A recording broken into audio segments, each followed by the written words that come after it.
આ વિડીયોની અંદર આપણે ડિજિટલ ગુજરાત પોર્ટલ પર ધોરણ 1ના બાળકોની એન્ટ્રી કેવી રીતે કરવાની છે તેની માહિતી મેળવી શકીશું. સર્વપ્રથમ આપણે ડિજિટલ ગુજરાત પોર્ટલ ઓપન કરી લઈશું. સ્કૂલ લોગિન કરી લઈશું. એટલે આ પ્રકારનો મેનુ જોવા મળશે. અહીં તમે જોઈ શકો છો 5 ઓપ્શન છે.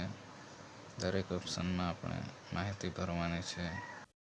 યુનિક કોડ લખેલ છે ત્યાં બાળકનો યુઆઈડી દાખલ કરી લઈશું. ત્યારબાદ ગેટ બટન ક્લિક કરીશું. બાળકની ડિટેલ્સ ચેક કરી લઈશું. એડ્રેસ ડિટેલની અંદર તાલુકાની અંદર તાલુકો પસંદ કરવાનો. વિલેજ ઓપ્શનમાં આપણે બાળકનું ગામ પસંદ કરી લઈશું. એડ્રેસમાં આપણે બાળકનું હાલનું એડ્રેસ દાખલ કરી લેવાનું છે. પિનકોડ દાખલ કરી લઈશું. સેવ અને નેક્સ્ટ બટન ક્લિક કરીશું. એટલે બીજો ઓપ્શન ઓપન થઈ જશે. એમાં આપણે સ્ટુડન્ટની ડિટેલ નાખવાની છે. અહીં ઇસ ઓર્ફનેટ અનાથ છે તેની અંદર નો જ રહેવા દેવાનું છે. ફાધર ગાર્ડિયન ઓક્યુપેશન ટાઈપમાં હું અધર પસંદ કરીશ. એટલે નવી ટેબ ઓપન થશે. તેની અંદર ફાર્મર સિલેક્ટ કરીશ.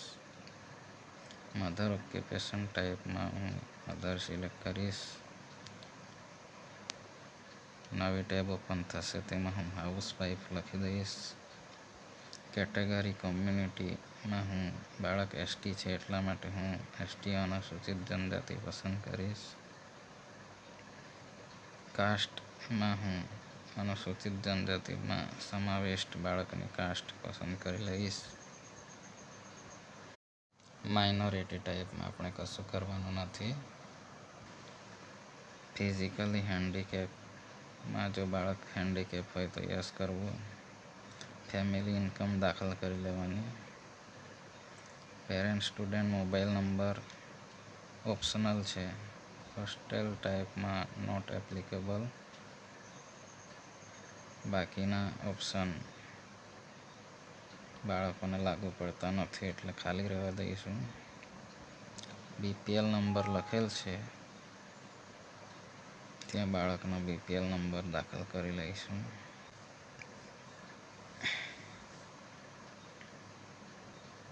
ત્યારબાદ સેવ અને નેક્સ્ટ બટન ક્લિક કરીશું. યોર ડેટા સક્સેસફુલી અપડેટેડ એનો આવી ગયો છે.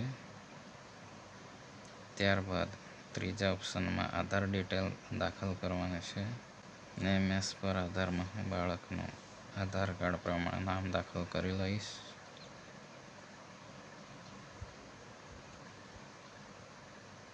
એની નીચે યુઆઈડી આધાર નંબરમાં બાળકનો આધાર નંબર દાખલ કરી લઈશ.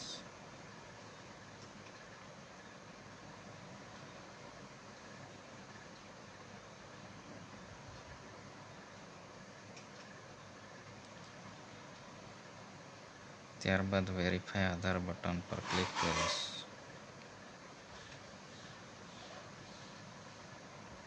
અહીં આધાર સ્ટેટસમાં યસ આવી ગયો છે. ત્યારબાદ નીચે રેશન કાર્ડ માટે હું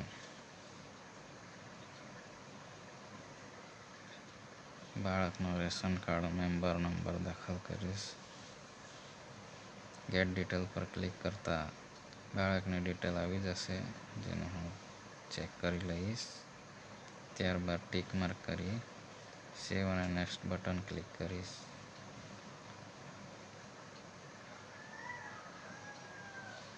બાળકના ડેટા અપડેટ થઈ જશે. ચોથો ઓપ્શન ઓપન થઈ ગયો છે. તેની અંદર આપણે બેંક ડિટેલ્સ નાખવાની રહેશે.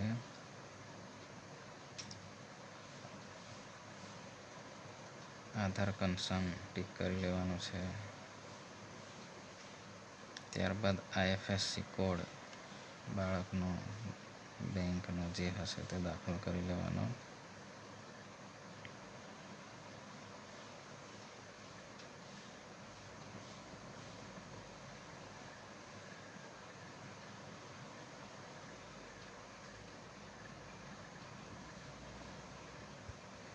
બેંક નેમની અંદર બાળકની બેંક પસંદ કરી લેવાની છે.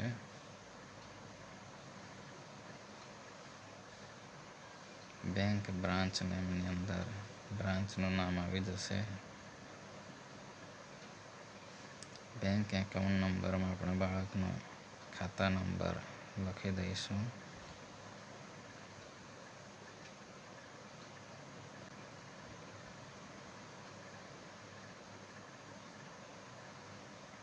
બાજુના ખાનામાં ફરીથી ખાતા નંબર દાખલ કરી લેવાનો છે.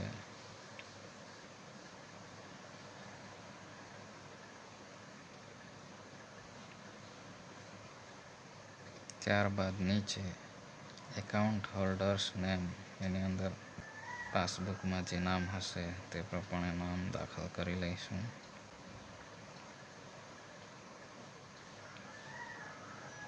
ત્યારબાદ સેવ અને નેક્સ્ટ બટન ક્લિક કરીશું. બાળકની બેંક ડિટેલ અપડેટ થઈ ગઈ છે. છેલ્લો ઓપ્શન સેવ એપ્લિકેશનનો હશે, જેમાં સ્ટુડન્ટ બેઝિક ડિટેલ આપેલી હશે તે ચેક કરી લેવાની છે. Student Aadhaar, ration and bank detail આપેલી હશે તે ચેક કરી લેવાની છે. આ સ્ટુડન્ટ એપ્લિકન્ટ સ્ટેટસમાં પેન્ડિંગ વેરિફિકેશન બતાવશે. પ્રપોઝલ સ્ટેટસમાં પણ સ્ટુડન્ટ નોટ ઇન પ્રપોઝલ બતાવશે. Confirm and save button click કરીશું. એટલે બાળકનો તમામ ડેટા અપડેટ થઈ જશે. આવી રીતે આપણે ધોરણ 1ના બાળકોને એન્ટ્રી કરી શકીએ છીએ. આભાર.